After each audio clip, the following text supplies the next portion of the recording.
Hey there. So yeah, this is my 2001 Subaru Outback. Nothing too fancy. Just kind of working on it right now. A few things I've done to it. Well, I guess I was really just talking about the intake today. Really, it's not. I guess if you want to get technical, it's not truly a cold air intake. It's just a higher flow intake for your air filter, if anything. This is on eBay. There's in the description of the video, there's a link for it. I think it's like $35, I think, with free shipping. This will work on 2000 and 2004 Subaru Outbacks, Legacy GTs, and Legacies for sure. Possibly even Foresters. The only thing you have to be careful with, at least probably from 2002 on the intake system, there's actually a sensor. I think it's a mass airflow sensor. I don't know exactly what the sensor is. If your car has that, you may possibly have to modify this to put that sensor on, or somehow bypass it, and then possibly have a check engine light if you want to deal with that. Mine's 2001. I don't have that sensor, so I don't have to worry about it. There's three things you got to be careful, or three things you need to know. Well, I bought my car. I didn't even have the intake box on it. It had the filter up at the front there, and it had a hose, a flex hose that went into the hole there into the fender. That's all it was. You know, this car has been through a lot apparently before even I had it. So I removed all that, and it's pretty basic. There's a coupling here, a rubber coupling. It comes with the kit. I'm almost positive. If not, you need to get one. You're gonna need two hose clamps, one to attach to the actual throttle body, one to connect to the tube, and you're gonna need one for your filter too. In this case, I'm using a Canon air filter. It's actually currently drying right now. I just cleaned it. I got to put oil on it and put it back on. I just cleaned the tube. This is polished aluminum, lightweight. It works great. I've had this on since 2012. It's now 2014. This is an awesome intake. Couple things it does. One, it doesn't probably give you a ton of horsepower, but it gives you more airflow, better throttle response. That's for darn sure. I can get up and go quick. My mom has a 2004 Forester. I have the 01 Outback. They're the same engines. I can get a faster start than she can. Two, it's louder. You hear the engine suck air in, whereas in the stock air filter boxes, they have all those stupid silencers.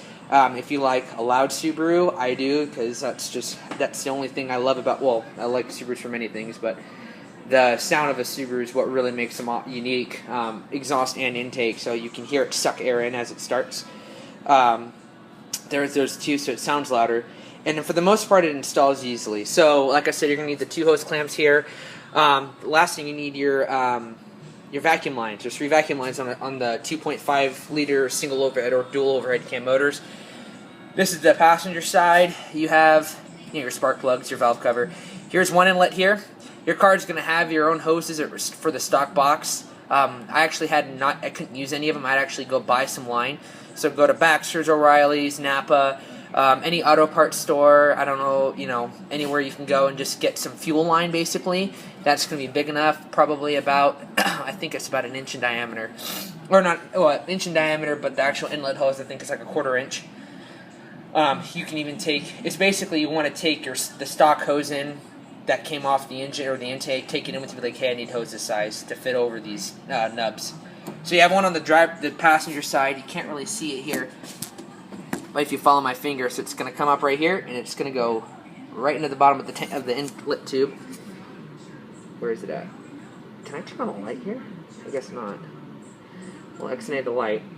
But there's an inlet right here that sticks down. It connects to. This one's right by the throttle body, right here. And this one had to do a kind of a crazy loop-de-loop, so it would connect down in here. And then the other one goes to the other valve cover. I had to run it up here, and then I had to kind of tuck it down in here, but it gets connected. Actually, where's my flashlight? Why did I think of that? You can see it connect right there, and then there's the one for underneath, right there. So it's really 3 hoses, and then your main intake, and you're done. You can pick the air filter of your choice, of course. And that's pretty much it for the most part. It installs really easily. A couple other things you need to worry about if you use a filter. You may have to kind of position this when you mount it and lock it in and stuff like that. It may not focus. It may not focus, damn it. It may not line up quite right for you at first. Something to keep in mind here. I had to bend this back, but this is actually a bracket that's bent at a 90 degree and it sticks out this way. which is a screw hole, I think, for the old stock filter box. You're going to need to bend that back, because if you don't, which I learned the hard way, where my filter sits right here. It's too bad that it wasn't angled down in here a little bit more. Actually, I rubbed a spot in my filter, and I kind of screwed it up a little bit. Nothing major, I could still use it, but there's a rub spot in it, so you need to bend that sucker up. Besides that, that's going to be everything. You can, like I said, when you tighten it down on the throttle body, you can kind of position it, move it, and adjust it the way you want to. The only flaw, I think, like I said, that's probably wrong with this intake tube, is that they shouldn't have put this out at such a hard angle. They should have maybe had it come out a little bit more and then come down, so your filter can sit generally in here, because my filter sits up here, which is fine. A couple other things to keep in mind. Got to be careful, especially if you're driving on wet roads. Water can splash up. Your filter will get dirtier if you're not careful. I live in a high desert area.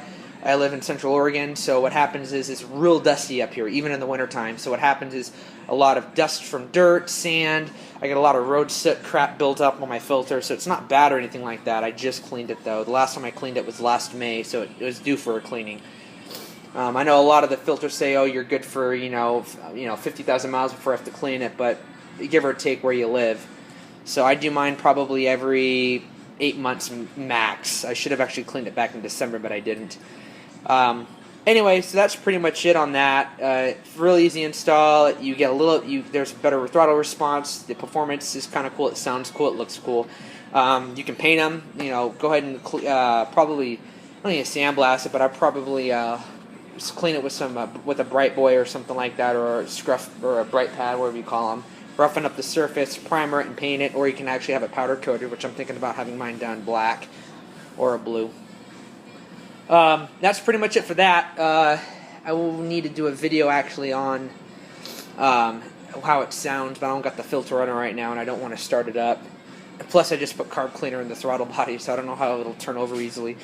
But that's pretty much it. Other good things to have, I have on this car, I have unequal length headers. And I'll also let you, this is a non-turbo model for those who don't know, obviously. But I do have unequal length tethers, and I also have a magnaflow muffler on the back, so it brings out that boxer rumble, which is kind of cool.